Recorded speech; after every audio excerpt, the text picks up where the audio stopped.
Bismillahirrahmanirrahim. Assalamualaikum warahmatullahi wabarakatuh. Alhamdulillah, nattasilu fil muhadarah al-adab wal balaghah di sana al-khamisah fi mawdu' as-sabiqah 'an an-nas an-nathri al-umawi ila Abdul Hamid al-Katib. Syarah insyaallah al-yawm nattasilu fi risalah lil Abdul Hamid Al-Katib.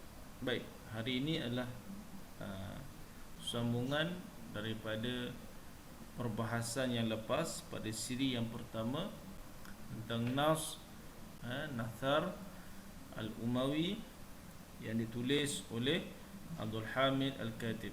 Baik, pada kali ini kita akan membahaskan risalah ataupun surat yang ditulis oleh Abdul Hamid Al-Katib. Nama surat ini ditulis kepada penulis-penulis lain. Kita dah bahaskan Jau'un Nas, kenapa dia menulis surat ini. Tujuannya adalah memberikan nasihat yang memberi manfaat kepada penulis-penulis lain dalam bidang penulisan mereka. Baik, ayyuhatullah, nanzuru ila ar-risalah. Kita lihat risalah dia. Baik, kita baca risalah dia, kemudian kita lihat makna apa yang nak disampaikan oleh Abdul Hamid Al-Katib. Qala Al-Katib, amma ba'du, hafizakumullah ya ahla sina'atil kitabah, wa hatakum wa wafakum wa arshadakum, faja'alakum ma'asyaral kutab fi ashrafil jihadi ahlal adabi wal muru'at wal ilmi wal riwayah.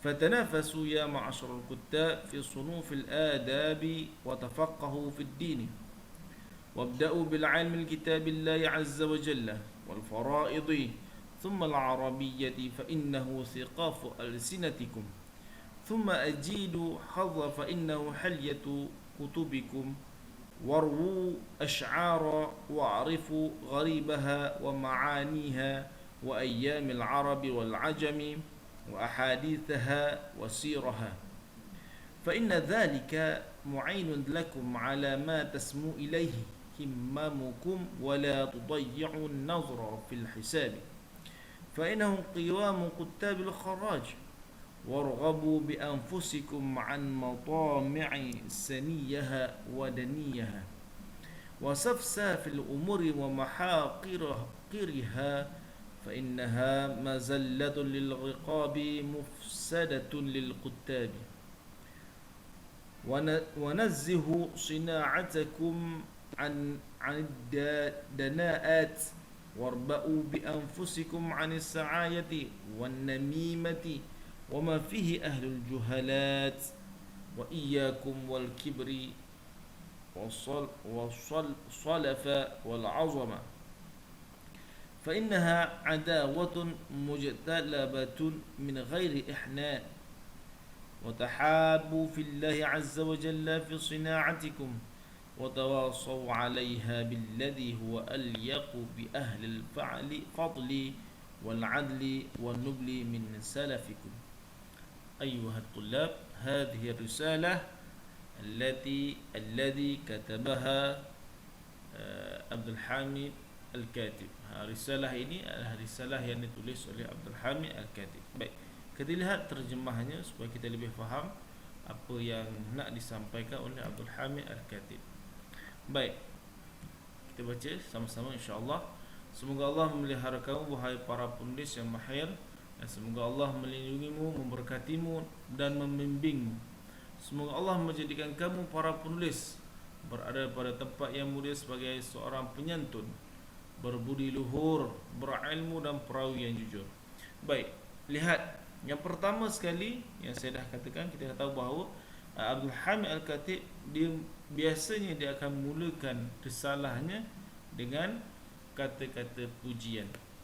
Kata-kata pujian kepada Allah, kemudian memuji para penulis ini sebelum dia masuk ke dalam nasihat beliau. Baik, berlembu-lembulah kamu para penulis dalam pelbagai bidang sastra dan dalamilah bidang agama. Dalam masa berlumba-lumba dalam bidang sastra, pastikan agama seiring dengan apa yang kita lakukan. Dan mulakanlah dengan ilmu Al-Quran. Mulakan dengan ilmu Al-Quran, ilmu faraid. Faraid ni adalah ilmu-ilmu fardu dan bahasa Arab. Sesungguhnya ia mempertajamkan lidah-lidah kamu. Ilmu-ilmu ni akan lebih membantu, mempertajamkan, menjadikan penulis itu lebih hebat di sisi masyarakat. Baik. Kemudian perelokkanlah tulisanmu, sungguh ia menjadi hiasan buku-bukumu. Perelokkanlah, janganlah dimasukkan dalam penulisan itu kata-kata keji atau mengumpat atau perkara-perkara yang dilarang. Riwayatlah syair, fahamilah perkataan asing serta maknanya, dan pelajarilah sejarah-sejarah bangsa Arab serta buku Arab dan kisah-kisah mereka. Sesungguhnya ia membantu meninggikan lagi azammu. Jadi kenapa kena belajar sejarah? Supaya kita tidak salah dan tidak mengulangi sejarah yang sama. Ini nasihat Abdul Hamid Al-Katib. Janganlah buang masa melihat kepada kira-kira, sungguh ia adalah tugas penulis cukai. Janganlah kita penulis ini menulis suatu perkara atau menulis suatu surat atau apa-apa sahaja niatnya untuk mendapatkan ganjaran ataupun gaji. Sebab apa dia kata itu bukan kerja kita, bukan kerja penulis. Itu adalah kerja orang yang menulis cukai, orang yang memberi kita gaji. Jangan buang masa dengan mengira kalau buat macam ni dapat macam ni, buat macam ni dapat ni. Tidak perlu. Okey, hindarilah dirimu daripada segala kemahuan yang murni dan yang hina, seburuk perkara dan sekeji-kejinya. Sesungguhnya ia adalah kehinaan bagi seorang hamba dan boleh merosakkan bagi para penulis. Okey, dia kata hindarilah daripada segala kemahuan yang murni dan yang hina. Dua, murni maknanya kita hendakkan kemuliaan. Kita nak orang melihat kita mulia. Kalau kita tulis perkara yang hebat, orang angkat kita sebagai seorang yang mulia. Itu pun kita kena hindari. Dan yang hina, apa kemahuan yang hina? Nakkan duit, nakkan pangkat, nakkan harta kekayaan. Maknanya penulis kata janganlah kita menulis ini kerana kedua-dua perkara ini. Dan bersihkanlah karya penulisan kamu daripada perkara keji, dan jagalah dirimu dari mengadu domba, mengumpat serta apa-apa yang dilakukan oleh seorang yang jahil. Janganlah kamu sombong, bercakap besar dan bermegah-megah. Sesungguhnya permusuhan pendorong kepada kebencian, dan berkasihlah kepada Allah dalam karya penulisanmu. Okey, nasihat yang sangat bagus, yang lengkap, yang membantu penulis lain dalam menulis, supaya bila menulis hendaklah menulis dengan ilmu, bukan menulis dengan nafsu. Samalah kita boleh ambil pengajaran ini dalam kehidupan kita seharian. Bila kita menulis dalam Facebook, kita share perkataan-perkataan orang, hendaklah kita cek dan kita pastikan apa yang kita nak tulis itu nafsu ataupun kita gunakan akal yang dibarisi dengan Al-Quran dan Sunnah. Baik. Seterusnya kita masuk kepada afkar raisah. Isi-isi penting yang hendak disampaikan oleh Abdul Hamid Al-Katib. Kalau kita lihat daripada terjemah tadi, kita dah tahu dah apa yang nak disampaikan. Tapi kita kena bahas, kita kena keluarkan isi-isi penting yang hendak disampaikan oleh Abdul Hamid Al-Katib. Yang pertama, 'alal katib tahalli bil halmi wal adab wal muru'ah wa riwayah fil kitabatihi. Dia kata apa? Hendaklah penulis itu menghiasi diri mereka dengan sopan santun, beradab, bermaruah. Banyak sebelum nak menulis satu perkara, hendaklah kita ni berada dalam keadaan orang yang baik. Hendaklah kita beradab, hendaklah kita menjaga maruah kita. Banyak orang penulis ni adalah orang yang dimuliakan di sisi masyarakat. Yang kedua, yajibu 'ala katib tafaqquh fi din wan nasra fil Quran wa itqan lughatul arabiyyah. Setiap penulis yang hendak menulis, hendaklah dia ini berada dalam ilmu agama yang kukuh. Sebab apa? Bila kita menulis tanpa ada ilmu agama, takut kita melampaui batas agama. Melihat kepada Al-Quran, meneliti Al-Quran, dan mestilah pakar dalam bahasa Arab. Ini kerana apa perkara dalam bahasa Arab? Kerana ia menulis dalam bahasa Arab. Kalau kita menulis bahasa Melayu, kita mesti pakar dalam bahasa Melayu. Okey, baik. Seterusnya, ينبغي على الكاتب أن يتأهل في صنوف العلم من القرآن والفرائض والعربية.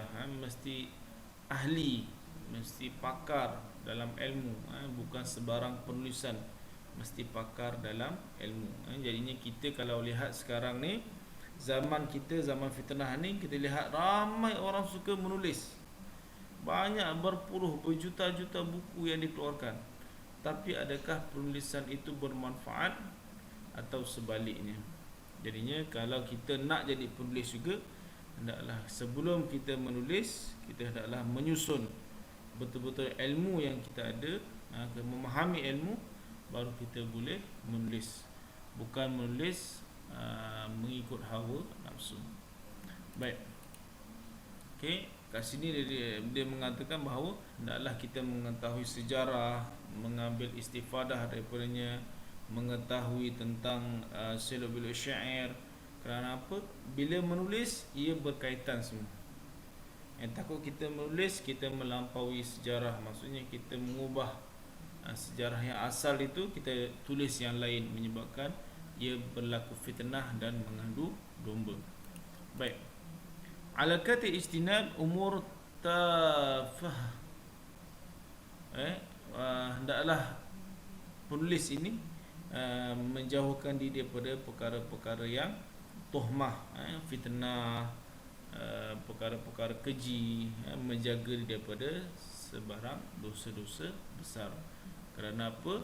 Kerana bila kita menulis ini, kita dipandang oleh masyarakat dengan penulisan kita.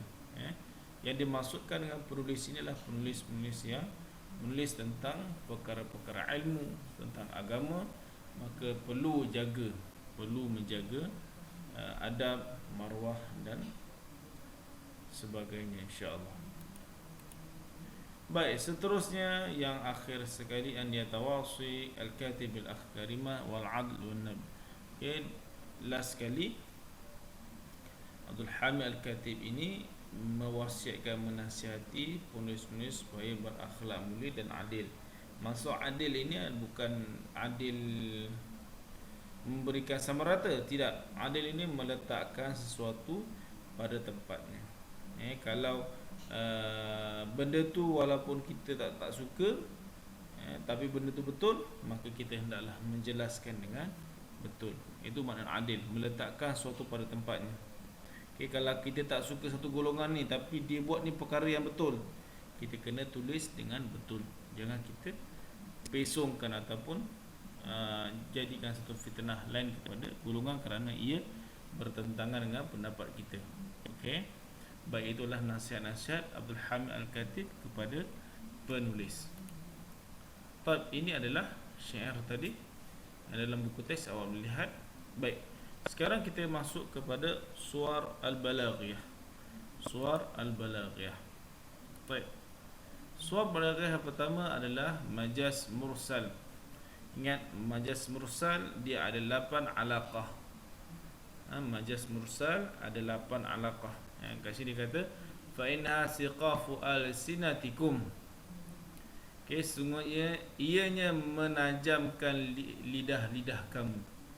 Sungguhnya ilmu itu, Al-Quran dan bahasa Arab menajamkan lidah.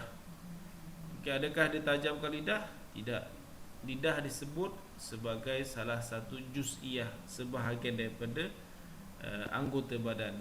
Tapi sebenarnya ia menunjukkan kepada semua, kepada akal, kepada diri. Nak dikatakan bahawa Al-Quran, ilmu dan bahasa Arab itu menajamkan kita punya akal, kita punya lisan dan kita punya perbuatan. Itu maksudnya sebut sebahagian tapi maksudnya semua. Itu namanya alaqah juz'iyah. Sebut lisan tapi bukan lisan saja. Dia tajamkan akal, dia tajamkan diri, dia tajamkan maruah. Itu namanya alaqah juz'iyah. Faedah yang kedua, Yang kedua kita lihat kat sini, fa innaha mazallatul lirqab. Dia penghinaan kepada riqab ni, tengkuk lah. Maksudnya diri lah. Riqab, diri. Disebut sebahagian tapi maksudnya semua.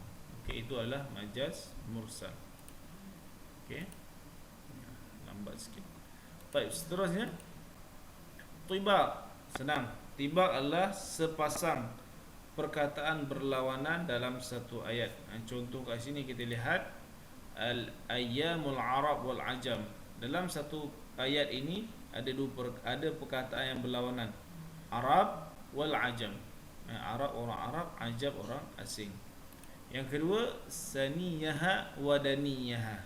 Okey. Dua perkataan yang berlawanan dalam satu ayat. Ada dua. Sepasang perkataan berlawanan, itu namanya tibaq. Seterusnya sajak. Sajak apa? Sajak adalah irama belakangnya sama. Dia ada faqrah dan fasilah. Faqrah itu saya kira sebagai rangkap, fasilah itu adalah perkataan yang terakhir atau kalimah yang terakhir. Okey, kat sini kita lihat. Okey, ya ma'asyar kutab fi sunufil adab. Kutab ba adab ba. Ini namanya sajak. Ini namanya sajak. Okey. Lil kutabi. Okey, kat sini ada satu lagi kalimah ar-riqab, tertutup ni. Okey, ar-riqab kutabi. Ba dengan ba. Ad-dana'at al-juhalat. Nampak? Ini adalah namanya as-sajak, irama belakang yang sama. Okey. Al-azamah al-ihna. Azamata ihna. Okey. Sana'atikum salafikum. Maksudnya ialah perkataan-perkataan yang sama yang kalau kita gelarkan sebagai pantun lah, perkataan irama belakang yang sama. Ini gelarkan sebagai sajak. Baik. Yang seterusnya adrab khabar. Adrab khabar kita tahu bahawa adrab khabar ada tiga, sama ada ibtidai, talabi, inkari. Tapi kat sini semua digunakan talabi. Fa inna hilyatukum